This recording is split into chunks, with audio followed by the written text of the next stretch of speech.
হরে কৃষ্ণ। তো আগামী 14ই এপ্রিল সোমবার বৈশাখ মাসের যে তুলসী জলদান, সেই তুলসী জলদান শুরু হয়ে যাবে বা তুলসী সেবা পূজা শুরু হবে। তাই তুলসী প্রণাম মন্ত্রটি হলো বৃন্দায় তুলসীদেব্যৈ প্রিয়ায় কেশবশ্রী চ বিষ্ণুভক্তি প্রদদেবী সত্যবত্তৈ নমো নমো।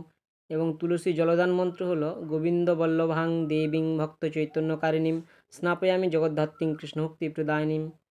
এবং তুলসী পত্র যে তুলবেন, সেই তুলসী পত্র চয়নের মন্ত্র হলো ওং তুলস্য মৃত জন্মাসি সদা ত্বং কেশবপ্রিয়া কেশবার্তে চিনমি তাং বরদা তব শোভনে।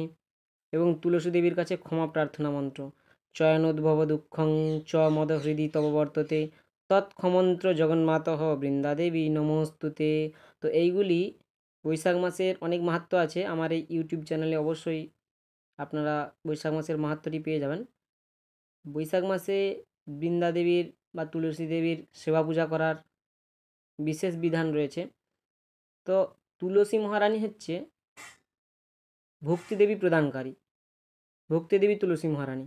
তো আপনারা যদি ভক্তিপথে অবশ্যই থাকেন বা ভক্তিপথে এগোতে চান, ভক্তিদেবী তুলসী মহারানীর কৃপা লাভ না করলে ভক্তি জীবনে অগ্রসর হওয়া যাবে না।